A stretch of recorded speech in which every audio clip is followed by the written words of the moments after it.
Hello everyone, welcome to my new series, Debunking the Myth, a series where I look into some of the more common myths and misconceptions throughout the Zelda fandom and do my best to inform and debunk misinformation. And if the title of the video wasn't obvious, this video is about the whole Link is dead theory. Oh, now wait a minute here, how dare you insult Lord Emperor MatPat? Alright, well, first of all, MatPat didn't create the Link is dead theory, and secondly, since when did being a popular YouTube theorist absolve someone of criticism? But honestly, this video isn't even directly targeted towards MatPat or his videos. I'm making this video because of the people who just won't stop posting about it in the comments of my videos. And it's not even just my videos in particular, I see this everywhere, even on content that isn't about theorizing. I mean, come on man! I found this comment just by searching Majora's Mask Let's Play, clicking the first result and scrolling down. Look, there's something fundamental about video game theories that a lot of people just don't realize, which is odd because at the end of every MatPat video, he makes it clear that it's just a theory, it's all in good fun, you know.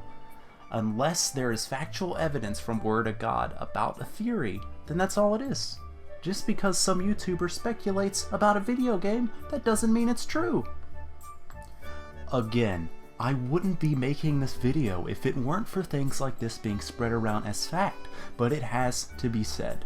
The whole X is dead, or Y is really in a coma, or it was all a dream is the laziest theorizing trend on the planet. It's a cheap way to wow and mind blow people without much evidence for it. The Link is dead theory in itself completely relies on ignoring important details just for the sake of saying something groundbreaking. But look, I'm not just here to tell people to be respectful toward each other in the theory community, because since when has that ever gone right? I'm going to prove that the Link is dead theory is not just a bad theory, but factually wrong.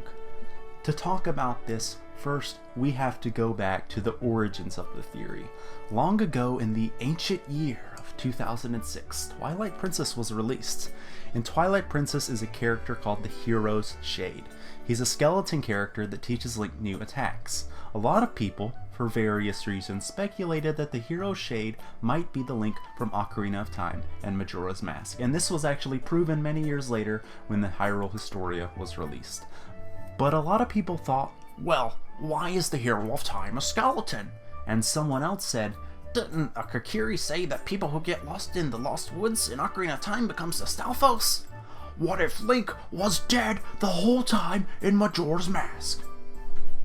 That's it. That's the whole basis of the theory. Because Link's dead spirit is a skeleton.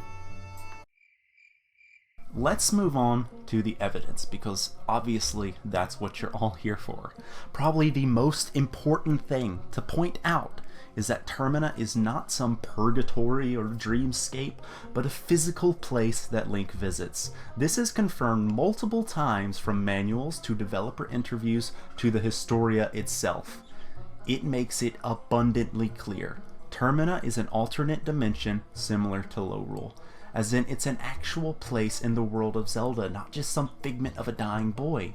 This one detail automatically shatters the entire theory from which there is no recovery.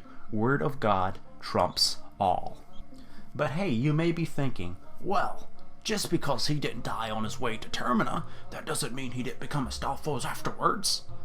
Again, you're completely basing this off the fact that a long-deceased character's ghost is a skeleton. Who knows, maybe the Hero's Shade is a Stalfos, but he didn't become one anywhere near Majora's Mask or his childhood, and this is due to some other important points. Number 1. Children don't become Stalfos. This is actually something a lot of people forget or look over, but as we can see in Ocarina of Time and the Hyrule Historia, children who get lost in the woods become Skull Kids. So if you were to say that the Skull Kid in Twilight Princess is the hero of time after getting lost on his way home and succumbing to madness, that'd be a lot more viable than saying he became a Stalfos. Number 2. Link had children. Yeah, believe it or not, the hero of time had children at some point.